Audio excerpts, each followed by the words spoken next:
Apple's new iPhone 15 Pro and Pro Max feature one major upgrade, perhaps the most exciting upgrade of any iPhone in many years, and that is ProRes Apple Log. What is Apple Log?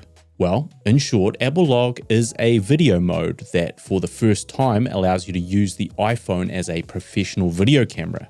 It lets you color grade the image. It takes off most of the ugly digital sharpening and algorithmic corrections the iPhone normally does to your image and puts the power back in the hands of the creator to decide how the image looks rather than the iPhone's computer chip deciding everything for you. I've already done a video detailing the best way to set up your iPhone with the filters and mini SSD along with the Blackmagic camera app to get the absolute best video quality possible, while still being able to fit in your pocket. And I have now been using this system across an entire documentary traveling across the Pacific Islands of Tonga, Niue, and the Cook Islands, where the camera has been used in multiple scenarios as a vlogging camera, a behind-the-scenes camera, and most importantly, a B camera, and sometimes even A camera, along with the Blackmagic Cinema Camera 6K full frame. And some of the results have been quite remarkable. Now, I don't want to pretend that this iPhone 15 should be replacing your main camera just yet, but as a supplementary camera to use alongside a real camera, it has been quite a revelation. There is just something so satisfying about being able to pull this out of your pocket and quickly grab an extra shot or two. The benefit of the iPhone is really speed. It's small, compact, and fast. Its efficiency is always going to be such that you can get a shot on the phone quicker than you can get a shot on your regular camera. And where it really excels is using the 24mm or 13mm lens.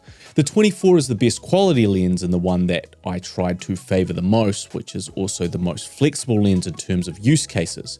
But the 13mm lens, while lower quality, can still give you some really nice looking landscape shots.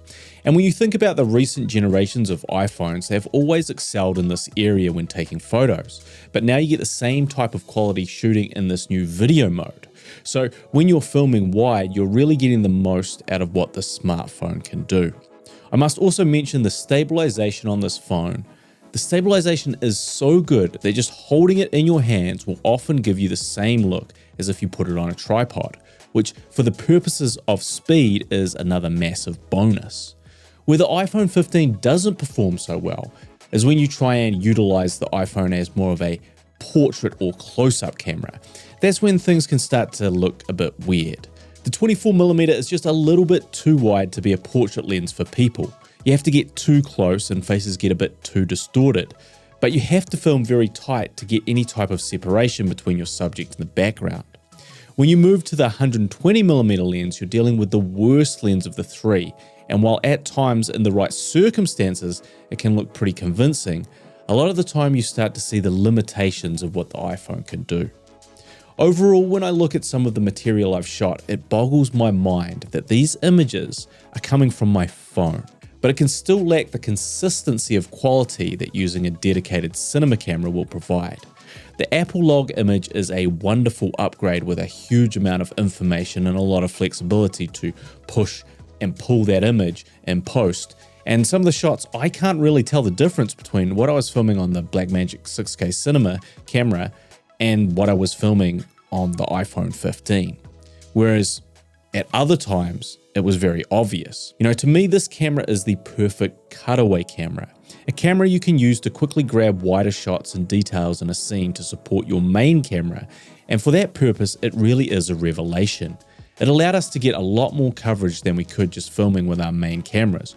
While it has its limitations, the iPhone 15 can do so much more than any other smartphone before it.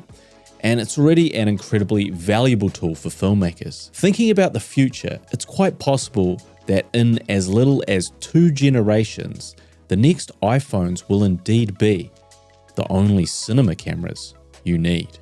If you want to learn more about how to create a super compact setup for the iPhone 15 that allows you to get the best quality video possible, check out my setup breakdown and tips here. As always, I am the Savage Filmmaker, and I'll see you when I see you.